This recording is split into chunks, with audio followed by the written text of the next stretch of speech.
الحمد لله وكفى وسلام على عباده الذين اصطفى خصوصا على أشرف الأنبياء والمرسلين وعلى آله وأصحابه وأزواجه وذرياته أجمعين أما بعد فأعوذ بالله من الشيطان الرجيم بسم الله الرحمن الرحيم قد أفلح المؤمنون الذين هم في صلاتهم خاشعون والذين هم عن اللغو معرضون بارك الله لنا ولكم في القرآن العظيم ونفعنا وإياكم بالآيات والذكر الحكيم إنه تعالى جواد كريم ملك بر رؤوف رحيم. We are passing through one of the most beautiful and significant month of Islamic calendar, the month of Rabiul Awwal, and a month which marks the birth of the Prophet sallallahu alaihi wasallam, and there lies its real significance. As Rasulullah sallallahu alaihi wasallam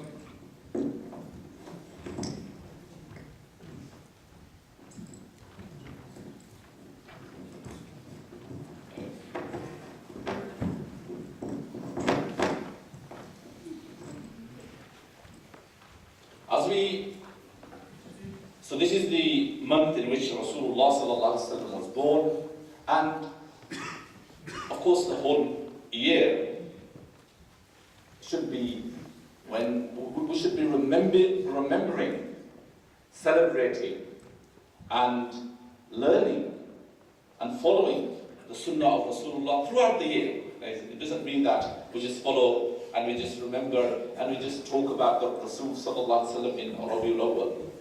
Throughout the year it happens, alhamdulillah. However, it's more focused in this month. And one thing we aim to do is to really revive the love of Rasulullah sallallahu alaihi wasallam. We also try to understand his mission, his work. And we must remember that Rasulullah sallallahu alaihi wasallam didn't just bring a philosophy. He wasn't a philosopher. He wasn't a theorizer. He didn't just give concepts and ideas. That is not what he was.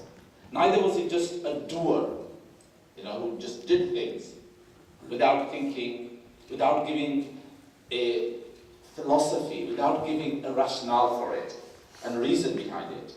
He was a brilliant example of where there was thought and there was action. There was a philosophy and there was a way of life. And that is what characterizes his deen of Islam. That is what really makes the Prophet superior. Today there are many great philosophers, many philosophers, who just philosophize, who just go into semantics, who will tell you the deepest meanings of what resentment is, for example, what love is, for example, but never able to live it, never able to teach it, never able to practice it.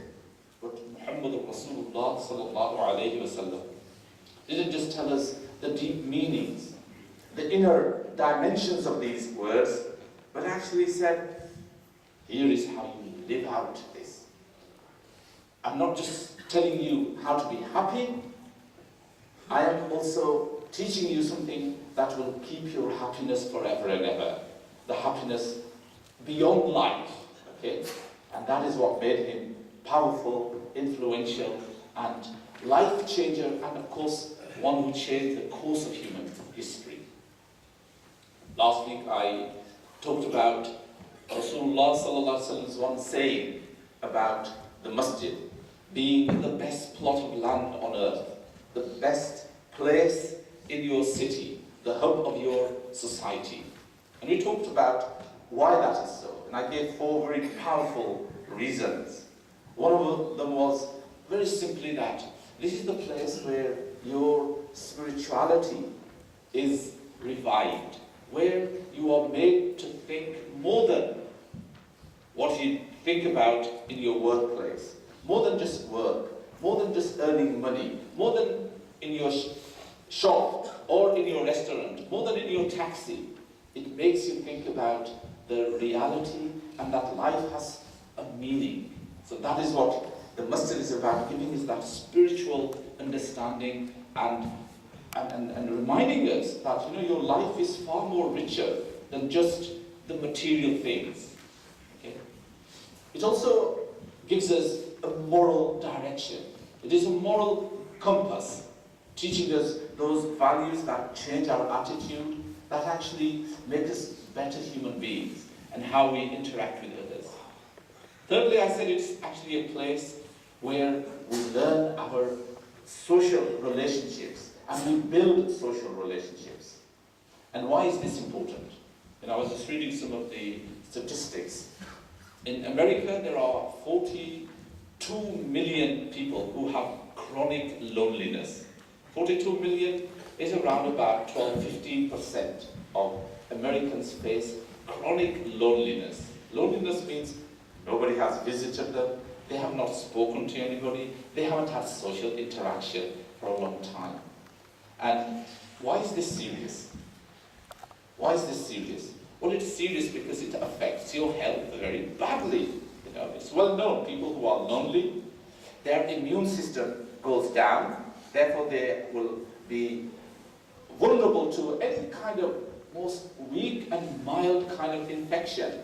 It will go on forever, but more than that, it is a way, it really makes them really not feel well. And also, cut off from the society. And of course, it is a way of life which really is not human way of living, by yourself, all the time. And as a consequence, also there are statistics to show that those people who live like that will die much earlier than those who have more social interactions. So one of the great values of masjid is that it is actually a place of social interaction. And when Rasulullah sallallahu alaihi wasallam talks about his masjid, his place of worship, he says, in fact, my last hadith last week was where Rasulullah sallallahu alaihi wasallam is actually saying, that this is the hadith where it says that I've left you many great sunnahs, okay? And one of them is that you pray together. And why does he urge us that we should pray together? Sometimes, some of us feel, okay, I could do a better job of my prayer if I was alone, if I was cut off from rest. It would be silent, quiet, and I could do a better job of it. But no. Rasulullah sallallahu alaihi wasallam says, he says that the Salatul Jama'a afdal min Salat al-Fadh bi 27 daraja. The prayer with the congregation is 27 times more richer, more excellent, more virtuous, more rewarding than by yourself. 27 times. And one of those reasons, and there are many reasons why Jamaat prayer is so great, is the fact that you will come walking to the masjid. That walk in itself is very cathartic, If ever you felt dim and gloomy, and you went for a 15-20 minutes walk, I hope you will feel the impact it has, And that walk to the masjid. But this time that walk isn't just as a catharsis, but it is actually for that great intention of worshipping God. I'm going to worship Allah. I'm going to the house of Allah. I'm going to meet Allah. I'm going to His house. Okay? That feeling in itself is really enough to get rid of your depression, your anxiety, and your poor state of health, really. It doesn't. Okay? When you are there, you will meet people. And that meeting and that interaction with others in itself is really a fantastic way of improving your well-being. your thoughts. We can go into that very negative mood. And this is really important for young people, particularly, when we have 25% of young people depressed, chronically, young people. That is really unheard of in past decades. A new phenomenon is, and this is due to social media, it's due to not being able to control their eyes, not able to control their minds, and thirdly, I think, nobody really cares for them. Okay? And as a consequence, the shaitan says, I'm here, don't worry, I'll take care of you. Yes, and what does he turn them into? He turns them into jinns and jinnies. Okay? And as a consequence, they face all kinds of incredible and shocking kind of behaviors, and they succumb to it. They fail, they cannot control themselves, And that is where, we need to be there, and we need to encourage them to come to the house of Allah, where they can be in the company. And that company will, inshallah, help them to overcome their miseries. So Rasulullah sallallahu alaihi wasallam didn't just give us the theory that pray to God, okay? He taught us how to do it in the most effective manner, effective way. And that is really what makes Muhammad Rasulullah sallallahu alaihi wasallam as the most influential human being, the most influential in the history of humanity. And this is why Professor Michael Hart of NASA, regards him as the number one most influential human being who changed the course of human history. Not just a philosopher, not just an orator, but a doer. Not just a doer, but actually able to motivate others, able to move the hearts and minds of others to come and act, and actually to live clean lives. That is the teachings of Muhammad Rasulullah sallallahu alaihi wasallam. And the Quran describes him as لَقَدْ جَاءَكُمْ رَسُولٌ مِّنْ أَنفُسِكُمْ عَزِيزٌ عَلَيْهِ مَا عَنِتُّمْ. To you has come a noble messenger who feels anxious, who is hurt by your sufferings. You are wounded, you are injured, you are sick, you are in pain. But Allah says, Muhammad Rasulullah sallallahu alaihi wasallam actually feels that as well. And that is what makes Rasulullah sallallahu alaihi wasallam so special, and that is what makes our relationship with him so special as well. That he feels, and وَمَا أَرْسَلْنَاكَ إِلَّا رَحْمَةً لِلْعَالَمِينَ. Again, we sent you as a kindness for entire humanity. You are a source of kindness, from which, what does that mean? رَحْمَةً لِلْعَالَمِينَ. Source of kindness for all people. What does that mean, source of kindness? Well, if kindness is feeling pity for you and to relieve you of your difficulties, then what this means is the teachings of Muhammad Rasulullah are there to relieve you of your sicknesses, or to relieve you of your hardships, really. If you were to follow his teachings, if you were to follow his words, if you were to really accept them with the heart and mind, and then follow them, there is no doubt that the teachings of Muhammad Rasulullah will be a shifa for you, will actually heal your sickness, whether it is of the deepest recesses of your mind, or whether it is in your heart. It will be, inshallah, healed. There is no doubt in that. But try it, live it, practice the teachings of Muhammad Rasulullah. I've now decided that at the end of my talk, I should always ask people, I call you to action. What are you going to do now?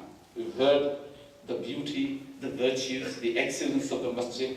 We've heard the importance of reading in Juma, and not only spiritual benefits of them, I've given you reasons. Are you convinced that they are worth? The masjid is a place of coming to or not? Will you come? This is what would be even worse for us, What will be worse for us? Hujjatun alayna. What will be an argument against us? Is this. Now you know, Hadith. You know now, and still you don't practice. What's going to happen? Your punishment is going to be double now, alright? But on the other hand, if you practice what I said, you will get far more reward, because you will now understand the benefits, inshallah, of these. the teachings of Rasulullah, the teachings of our deen are there to enrich us, are there to save us. Really, they are to save us from a lot of misery, inshallah. This is not just rituals. I wish we Muslims appreciated that. And the problem is, we really need to, with our hearts and minds, value the Rasul, the teachings of, the Quran, the institution that he has set up, the institution of Masjid. May Allah subhanahu wa ta'ala make us people who value these beautiful teachings. And through them, may Allah give us shifa. May He heal the sickness in our hearts. May He heal the poor reasoning and the befogged reasoning that we have.